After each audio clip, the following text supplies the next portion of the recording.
ಕಗ್ಗದ ತಂಪು ನದಿ ಸರಸಿಗಳ ತಡಿಯಲಿ ಹೆಜ್ಜೆಯಾದುದು ಹಗಲು ಹಾವಸೆ ಹರಿದು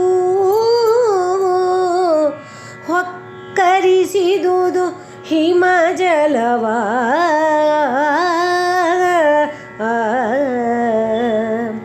ಸೊಗಸಿದವು ನೆಳಲುಗಳು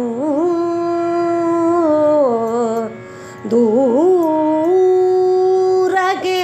ಸೆಗಳಿಕೆಗಳೇರಿದವು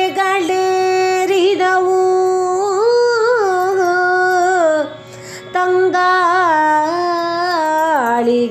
ವಿಹಾರಿಸಿ ಮೈಯ ತೆತ್ತುದು ಕೂಡೆ ಜನನಿಕರ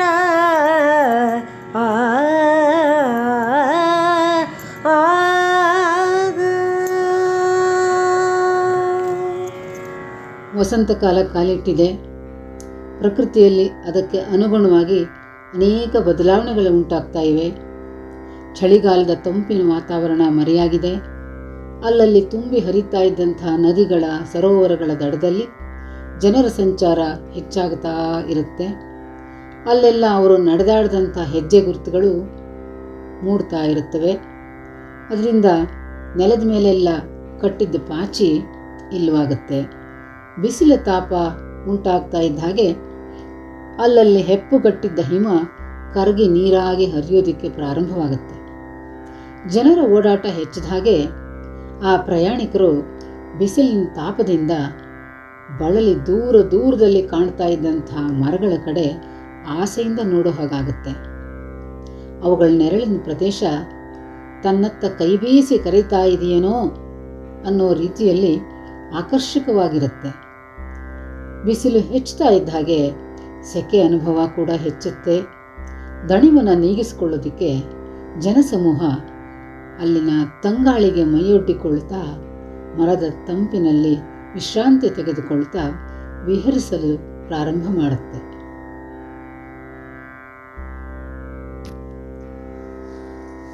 ಎಂಥವರನ್ನೂ ಚಂಚಲಗೊಳಿಸುವಂತಹ ಶಕ್ತಿ ವಸಂತ ಮಾಸರ ಚೆಲುವಿಂದು.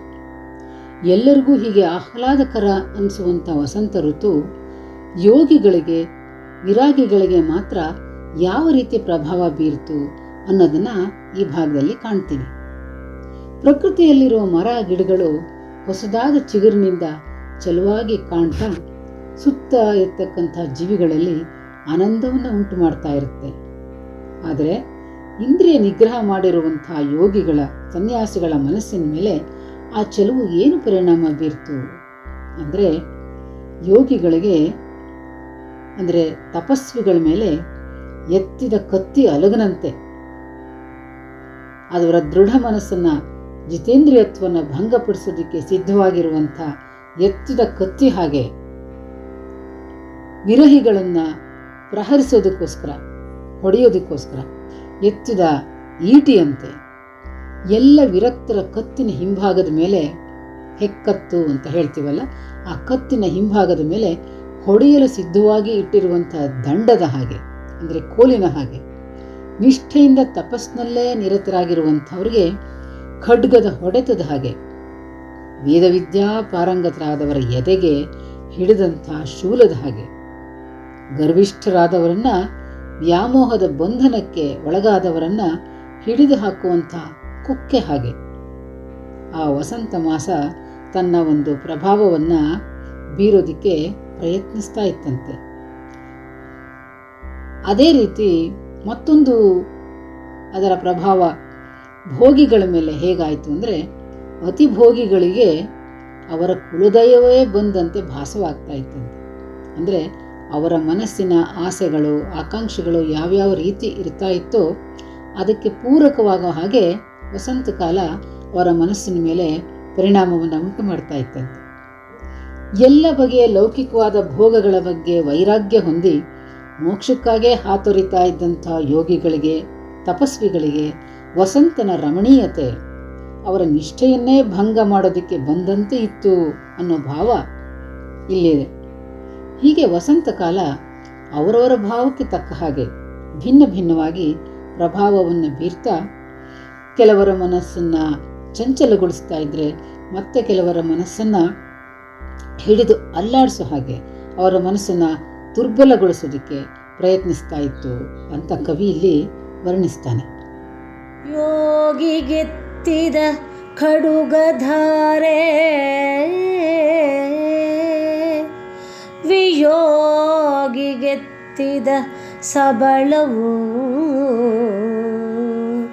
ಅಖಿಲ ವಿರಾಗಿಗಳ ಹೆಣತಲೆಯದಡಿ ನೈಷ್ಠಿಕರಿಗಲ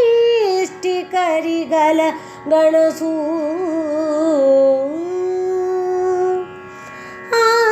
ಆಗಮಿಕರದ ಶೂಲ ಗರ್ವಿತ ಗೂಗೆಗಳ ನಖಸಾಳವು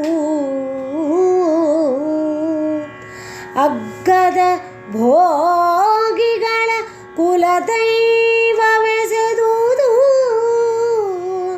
ಕುಸುಮಮಯ ಸಮಯ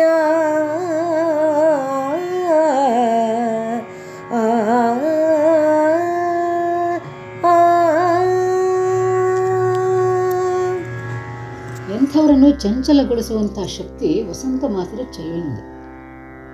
ಆ ಸಮಯದಲ್ಲಿ ಪ್ರಕೃತಿಯಲ್ಲಿ ಕಂಡುಬರುವಂತಹ ಸೌಂದರ್ಯ ಎಂಥವರ ಮನಸ್ಸನ್ನು ದುರ್ಬಲಗೊಳಿಸುತ್ತೆ. ಹೀಗೆ ಎಲ್ಲರಿಗೂ ಆಹ್ಲಾದಕರ ಅನಿಸುವಂಥ ವಸಂತ ಋತು ಯೋಗಿಗಳಿಗೆ ವಿರಾಗಿಗಳಿಗೆ ಯಾವ ರೀತಿ ಪ್ರಭಾವ ಬೀರ್ತು ಅನ್ನೋದನ್ನು ಈ ಭಾಗದಲ್ಲಿ ಕಾಣ್ತೀವಿ. ಪ್ರಕೃತಿಯಲ್ಲಿ ಇರುವಂಥ ಮರ ಗಿಡಗಳು ಹೊಸದಾದ ಚಿಗುರಿನಿಂದ ಚೆಲುವಾಗಿ ಕಾಣ್ತಾ ಸುತ್ತ ಇರತಕ್ಕಂಥ ಜೀವಿಗಳಲ್ಲಿ ಆನಂದವನ್ನು ಉಂಟು ಮಾಡ್ತಾ ಇರಬೇಕಾದ್ರೆ ಇಂದ್ರಿಯ ನಿಗ್ರಹ ಮಾಡಿರುವಂಥ ಯೋಗಿಗಳ ಸನ್ಯಾಸಿಗಳ ಮನಸ್ಸಿನ ಮೇಲೆ ಅದು ಏನು ಪರಿಣಾಮ ಬೀರ್ತು? ಯೋಗಿಗಳಿಗೆ ಅಂದರೆ ತಪಸ್ವಿಗಳ ಮೇಲೆ ಎತ್ತಿದ ಕತ್ತಿ ಅಲಗಿನ ಹಾಗೆ, ಅವರ ದೃಢ ಮನಸ್ಸನ್ನು ಜಿತೇಂದ್ರಿಯತ್ವನ ಭಂಗಪಡಿಸೋದಕ್ಕೆ ಸಿದ್ಧವಾಗಿ ಇರ್ತಕ್ಕಂಥ ಎತ್ತಿದ ಕತ್ತಿ ಹಾಗೆ.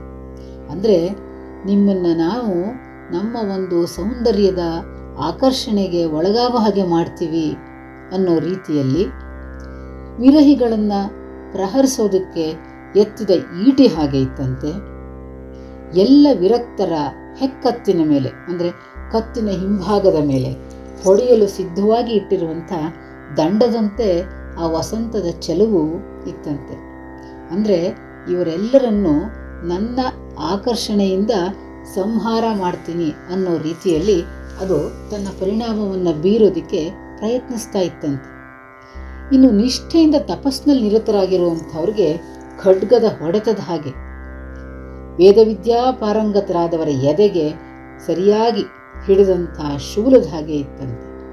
ಅಂದರೆ ಈ ಎಲ್ಲರನ್ನು ಯಾರು ವಿರಾಗಿಗಳಾಗಿರ್ತಾರೋ, ಯಾರು ತಪಸ್ವಿಗಳಾಗಿರ್ತಾರೋ, ಯಾರು ಯಾವುದೇ ವಿಧವಾದಂಥ ಲೌಕಿಕವಾದ ಆಕರ್ಷಣೆಗೆ ಒಳಗಾಗೋದಿಲ್ಲ ಅನ್ನುವಂಥ ಒಂದು ದೃಢ ಮನಸ್ಸಿನಿಂದ ಇರ್ತಾರೋ ಅವರೆಲ್ಲರನ್ನೂ ಸಂಹಾರ ಮಾಡೋ ಹಾಗೆ, ಅಂದರೆ ಅವರ ಮನಸ್ಸಿನ ಒಂದು ದೃಢತೆಯನ್ನು ನಾನು ಇಲ್ಲವಾಗಿಸ್ತೀನಿ ಅನ್ನೋ ರೀತಿಯಲ್ಲಿ ವಸಂತದ ಚೆಲುವು ತನ್ನ ಒಂದು ಪ್ರಭಾವವನ್ನು ಬೀರೋದಕ್ಕೆ ಪ್ರಯತ್ನಿಸ್ತಾ ಇತ್ತಂತೆ. ಇನ್ನು ಗರ್ವಿಷ್ಠರಾದವರನ್ನು, ವ್ಯಾಮೋಹದ ಬಂಧನಕ್ಕೆ ಒಳಗಾದವರನ್ನ ಹಿಡಿದು ಹಾಕುವಂಥ ಕೊಕ್ಕೆ ಹಾಗೆ ಇತ್ತಂತೆ. ಅತಿಭೋಗಿಗಳಿಗಂತೂ ಅವರ ಆಸೆ ಆಕಾಂಕ್ಷೆಗಳಿಗೆ ತಕ್ಕ ಹಾಗೆ ಅವರ ಕುಲದೈವವೇ ಬಂದ ಹಾಗೆ ಭಾಸವಾಗ್ತಾ ಇತ್ತಂತೆ. ಎಲ್ಲ ಬಗೆಯ ಲೌಕಿಕವಾದ ಭೋಗಗಳ ಬಗ್ಗೆ ವೈರಾಗ್ಯ ಹೊಂದಿ ಕೇವಲ ಮೋಕ್ಷಕ್ಕಾಗೇ ಹಾತೊರಿತಾ ಇದ್ದಂಥ ಯೋಗಿಗಳಿಗೆ ತಪಸ್ವಿಗಳಿಗೆ ವಸಂತನ ರಮಣೀಯತೆ ಅವರ ನಿಷ್ಠೆಯನ್ನೇ ಭಂಗ ಮಾಡಲು ಬಂದಂತೆ ಇತ್ತು ಅನ್ನೋ ಭಾವ ಈ ವಸಂತ ಕಾಲದ ವರ್ಣನೆಯಲ್ಲಿ ಬರ್ತಾ ಇದೆ. ಹೀಗೆ ಅವರವರ ಭಾವಕ್ಕೆ ತಕ್ಕ ಹಾಗೆ ಭಿನ್ನ ಭಿನ್ನವಾಗಿ ಪ್ರಭಾವವನ್ನು ಬೀರ್ತಾ ಚಂಚಲಗೊಳಿಸುವಂತೆ ಇತ್ತು ಅಂತ ಕವಿ ಇಲ್ಲಿ ವಸಂತನ ವರ್ಣನೆಯನ್ನು ಮಾಡ್ತಾ ಇದ್ದಾನೆ.